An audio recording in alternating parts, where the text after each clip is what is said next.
أعوذ بالله من الشيطان الرجيم. بسم الله الرحمن الرحيم. تبارك الذي بيده الملك وهو على كل شيء قدير. الذي خلق الموت والحياة ليبلوكم أيكم أحسن عملا وهو العزيز الغفور. الذي خلق 7 سماوات طباقا ما ترى في خلق الرحمن من تفاوت فارجع البصر هل ترى من فطور ثم ارجع البصر كرتين ينقلب إليك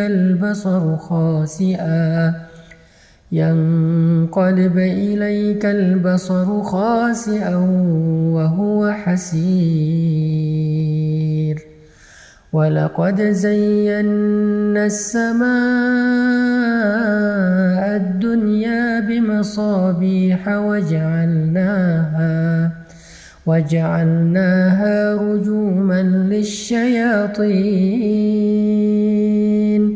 وأعتدنا لهم عذاب السعير. وللذين كفروا بربهم عذاب جهنم وبئس المصير. إذا ألقوا فيها سمعوا لها شهيقا وهي تفور تكاد تميز من الغيظ كلما ألقي فيها فوج سألهم خزنتها ألم يأتكم نذير. قالوا بلى قد جاءنا نذير فكذبنا وقلنا ما نزل الله من شيء إن أنتم إلا في ضلال كبير.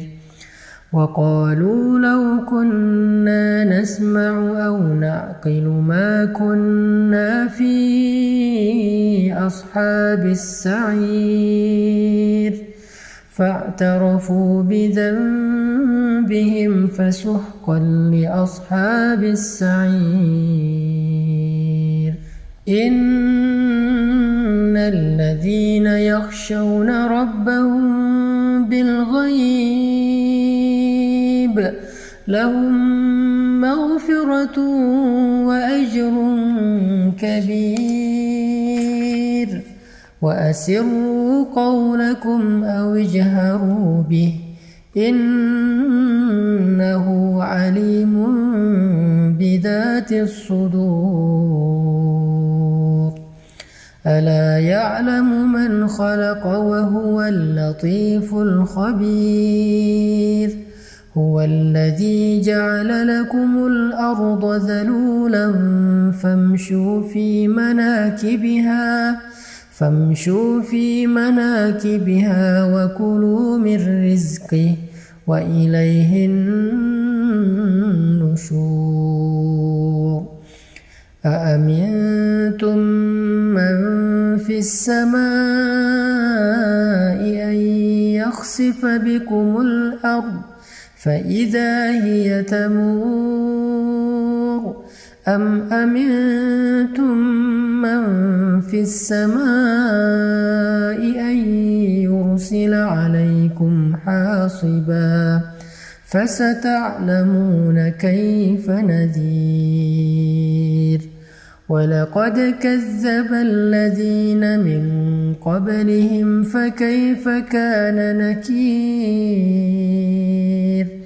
أولم يروا إلى الطير فوقهم صافات ثبات ويقبض ما يمسكهن إلا الرحمن إنه بكل شيء بصير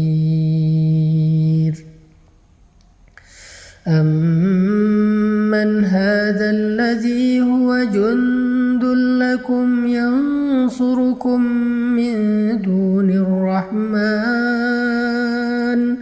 إن الكافرون إلا في غرور أمن هذا الذي يرزقكم إن أمسك رزقه بل لجوا في عتو ونفور أفمن يمشي مكبا على وجهه أهدى أمن يمشي سويا على صراط مستقيم قل هو الذي أنشأكم وجعل لكم السمع والأبصار والأفئدة قليلا ما تشكرون قليلا ما تشكرون قليلا ما تشكرون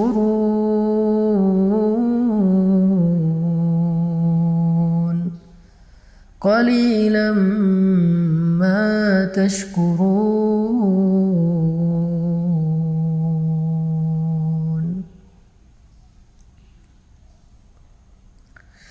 قل هو الذي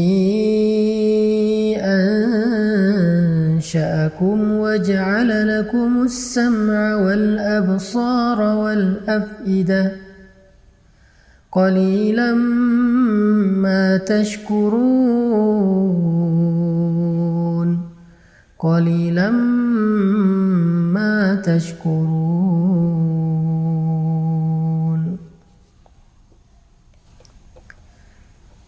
Katakanlah, Dialah yang telah menciptakan kalian, lalu menjadikan untuk kalian pendengaran, penglihatan, dan hati, dan akal fikiran. Tetapi sedikit sekali dari kalian yang mensyukurinya. Ini ayat kita banget ya, karena kita juga sering ngerasa pendengaran kita belum dipakai untuk ibadah, penglihatan kita belum dipakai buat ibadah, dan pikiran kita juga masih jarang banget dipakai buat ibadah. Kita malah lebih sering memakai telinga dan pendengaran kita buat dosa. Kita sering menjadikan pandangan kita itu hanya melihat hal-hal yang dilarang oleh Allah. Dan pikiran kita sering lupa kepada Allah. Kita sering ingat hal-hal yang lain, kita ingat makhluk, kita terus ingat orang yang kita cintai, tapi kita sering lupa sama Allah.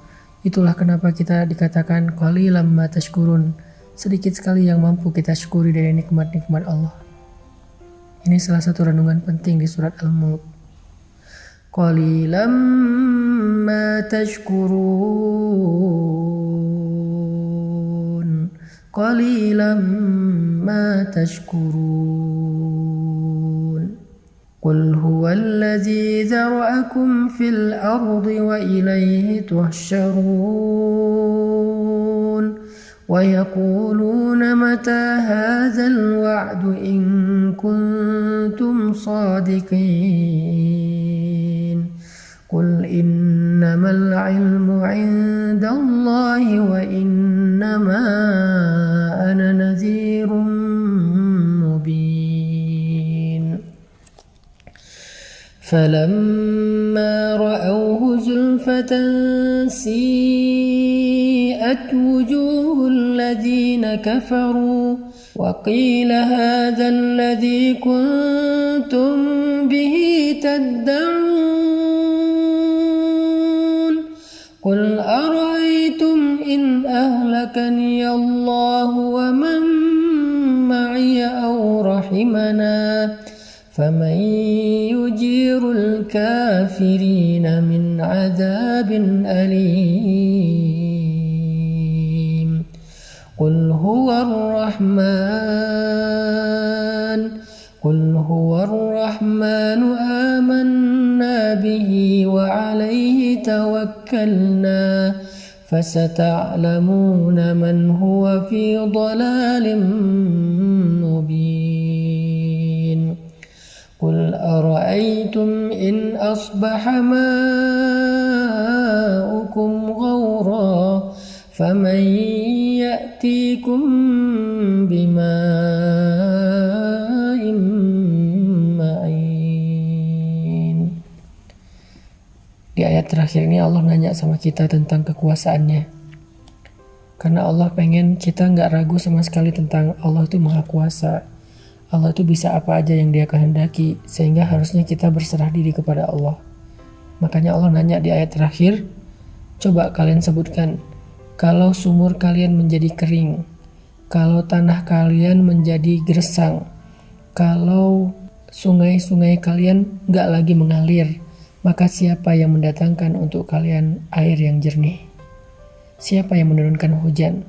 Siapa yang menjadikan tanaman-tanaman kita bisa tersirami dengan air lalu tumbuh dan kita menikmati hasilnya?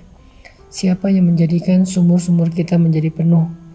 Allah Subhanahu wa Ta'ala Maha Kuasa memelihara kita. Itu Allah baru ngasih satu contoh, yaitu air ketika kita dalam musim kemarau yang panjang.